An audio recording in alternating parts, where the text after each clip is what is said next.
கர்த்தர் நல்லவர், இன்றைக்கும் பெரியவர், இன்றைக்கும் நன்மையான காரியங்களை நம்முடைய வாழ்க்கையில் செய்கிறார். தேவனுடைய வார்த்தைக்கு அளவில்லை, எல்லை இல்லை. இன்றைக்கும் எல்லையில்லாத நன்மைகள், அளவில்லாத நன்மைகள் நம்மை சூழ்ந்து கொள்ளும். அவருடைய வார்த்தை நம்மை பாதுகாத்து வழி நடத்தும். மத்தேயு 3ஆம் அதிகாரம் 2வது வசனத்தில் இப்படி படிக்கிறோம். மனம் திரும்புங்கள், பரலோக ராஜ்யம் சமீபித்திருக்கிறது என்று பிரசங்கம் பண்ணினான். பைபிளில் யோவான் ஸ்நானகன் இருக்கிறார். அவர் பிரசங்கம் பண்ணுற பிரசங்கத்தினுடைய ஃபவுண்டேஷன், அஸ்திபாரமே இந்த வசனம் தான். மனம் திரும்புங்கள், பரலோக ராஜ்யம் சமீபத்திருக்கிறது. பரலோக ராஜ்யம் அப்படின்னு சொல்லும் பொழுது அது வேற யாரும் இல்லை, இயேசு கிறிஸ்து தான். அவர் எங்கே இருக்கிறாரோ அங்கே தான் பரலோகம் இருக்கிறது. இயேசு கிறிஸ்து பூமியில் வந்துட்டார் அப்படின்னு யோவான் ஸ்நானகன் தெரிஞ்சு அவருக்கு வழியை ஆயத்தம் பண்ணி பரலோக ராஜ்யம் சமீபத்திருக்கிறது, பக்கத்தில் தான் இருக்குது, இயேசு கிறிஸ்து நம்ம அருகில் தான் இருக்கிறார், ஆகவே மனம் திரும்புங்கள் அப்படின்னு சொல்லி பிரசங்கம் பண்ணுகிறார். Repentance is change of mind. மனம் திரும்புதல்னா என்ன அர்த்தம்னா, நம்முடைய எண்ணங்கள், சிந்தை, மனம், நடவடிக்கை, நினைவுகள் இவைகள் எல்லாவற்றையும் மாற்றுவது. Change of mind is repentance.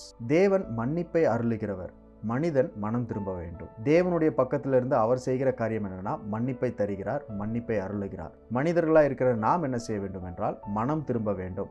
நம்முடைய மனதை, சிந்தையை மாற்ற வேண்டும், நம்முடைய எண்ணங்களை மாற்ற வேண்டும். நம்ம ஒரு வழியில் போயிட்டுருக்கோம் அப்படின்னா அந்த வழியிலிருந்து திசையை நம் முழுமையாக திருப்பி மாற்று திசையில் நடக்கிறது தான் மனம் திரும்புதல்.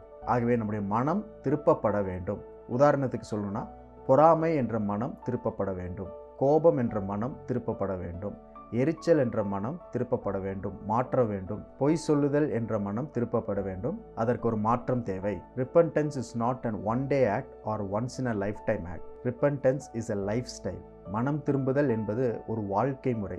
ஒரு நாள் செய்கிற செயலோ, வாழ்க்கையில் ஏதோ ஒரு நாள் செய்கிற செயலோ கிடையாது. மனம் திரும்புதல் ஒவ்வொரு நாள் நாம் செய்கிற செயலாக இருக்க வேண்டும், நம்முடைய வாழ்க்கை முறையாக இருக்க வேண்டும். உதாரணத்துக்கு, நம்ம எப்போ குளிப்போம், எப்போ பல்லு வளர்க்குவோம்னு யாராவது கேட்டாங்கன்னா நம்ம என்ன சொல்லுவோம்னா, தினந்தோறும் அதை செய்வோம்னு சொல்லுவோம். அது நம்முடைய வாழ்க்கை முறை.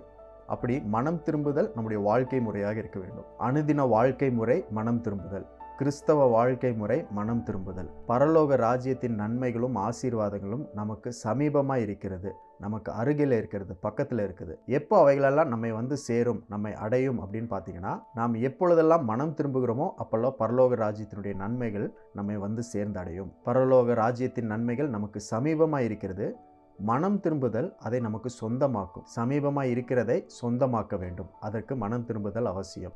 நீங்கள் உங்களை நீங்களே நோட் பண்ணி பார்த்தீங்கன்னா, எந்தெந்த மனம்லாம் நம்மளுக்கு திரும்பப்பட வேண்டும், எந்த சிந்தைகள் நம்மளுக்கு திரும்பணும், எந்த எண்ணங்கள், எந்த நடவடிக்கை என்னிடத்தில் மனம் திருப்பப்பட வேண்டும், மாற்றம் தேவை அப்படின்றத யோசித்து பார்க்கணும். அப்போ ஒவ்வொரு நாளும் ஒவ்வொரு மனதை நாம் திருப்பி கொண்டே இருக்க வேண்டும். நம்மளுக்கு இருக்கிற குணங்கள், நம்மளுக்கு இருக்கிற மனம், சிந்தை, ஆற்றல், நம்முடைய நடவடிக்கை இவைகளை எல்லாவற்றையும் நம்ம சேஞ்ச் பண்ணணும், மாற்ற வேண்டும். நாம் மாற்றும் பொழுது தேவன் அவர் பகுதியிலிருந்து நமக்கு மன்னிப்பை தருகிறார், அதே போல நமக்கு ஆசீர்வாதங்களையும் நன்மைகளையும் தருகிறார். ஆகவே மனம் திருப்பப்பட, மனம் திரும்புதலுக்கு இன்றைக்கு ஒரு நல்ல நாளாக இருக்கிறது. எப்படிப்பட்ட மனம்லாம் நம்மளுக்குள்ளே இருக்கின்றது முதல்ல கண்டுபிடிப்போம். எவைகள் எல்லாம் திருப்பப்பட வேண்டும் அப்படின்றத ஆராய்வோம். இன்றைக்கும் மனம் திரும்புவோம். பரலோக ராஜ்யத்தினுடைய நன்மைகளும் ஆசீர்வாதங்களும் சமீபமாக இருக்கிறது. அவைகளை சொந்தமாக்குவோம். சொந்தமாக்குவதற்கு இன்றைக்கு ஒரு நல்ல நாள். கர்த்தர் நம்மை ஆசீர்வதிப்பார்.